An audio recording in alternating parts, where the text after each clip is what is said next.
Hey everyone, welcome back to the channel. Today, we're diving deep into a topic that affects nearly every single one of us. Our mobile phones. We love them. We can't live without them. But what if I told you there are some dark secrets lurking behind that glowing screen? Secrets that companies don't want you to know.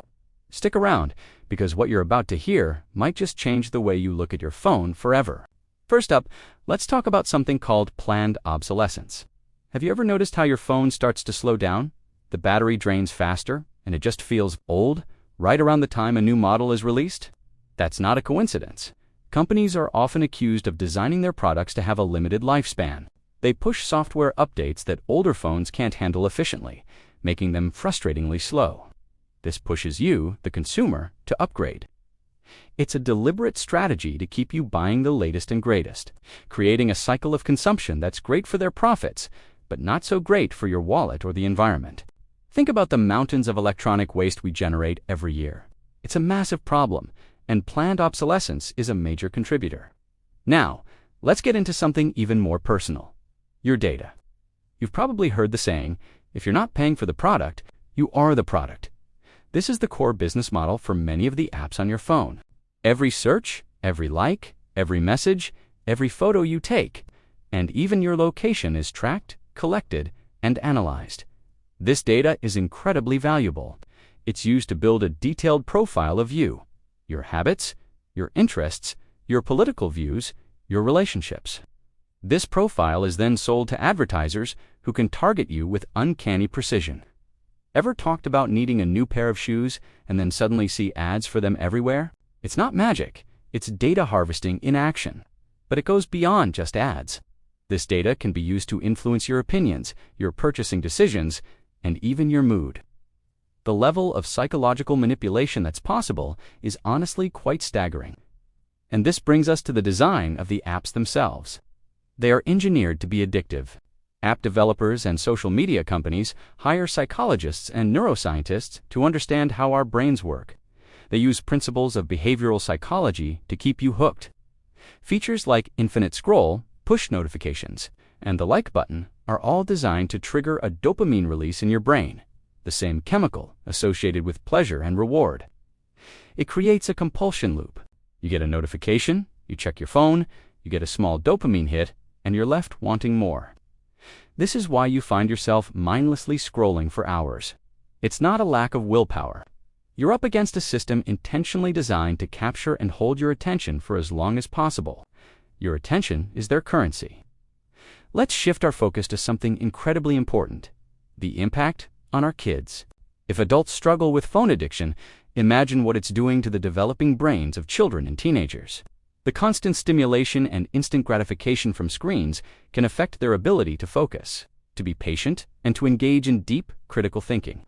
Social media, in particular, can be a minefield for young people. It presents a distorted reality, a highlight reel of everyone else's life, which can lead to feelings of inadequacy, anxiety, and depression. The pressure to present a perfect image and the fear of missing out, or FOMO, are immense. Cyberbullying is another dark side, where kids can face relentless harassment that follows them home in their pocket. We're raising a generation that's more connected than ever, yet studies are showing rising levels of loneliness and mental health issues. It's crucial for parents to be aware of these dangers and to set healthy boundaries around screen time. Another secret is hidden in the supply chain. Where do the materials for your shiny new phone actually come from? The answer is often grim.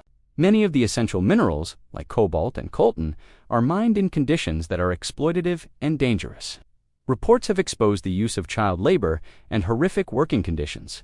In mines, in places like the Democratic Republic of Congo, people are working for pennies in hazardous environments just so we can have the latest technology. When we buy a new phone, we are often unknowingly participating in this unethical supply chain.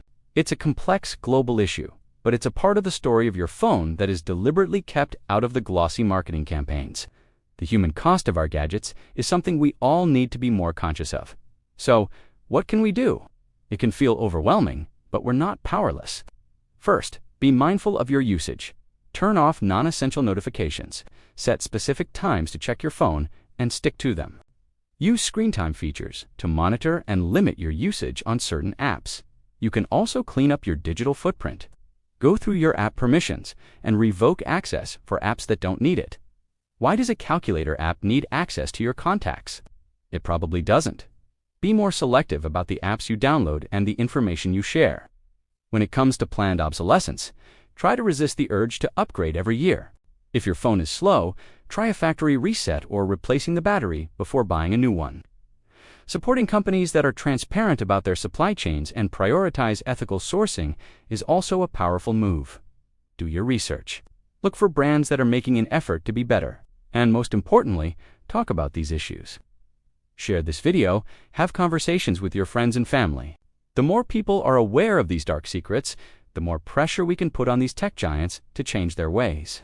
It's about reclaiming our time, our privacy, and our mental well-being from the grip of our devices. This isn't about throwing your phone away and living in a cave. These devices are amazing tools that have connected the world in incredible ways. But it's about using them on our own terms, not on the terms dictated by companies that see us as data points and revenue streams. It's about becoming conscious consumers and digital citizens. Let's demand more transparency, more ethical practices, and more respect for our attention and our humanity. Thank you so much for watching. I know this was a heavy topic, but it's an important one. If you found this video insightful, please give it a thumbs up and share it with someone who needs to hear it.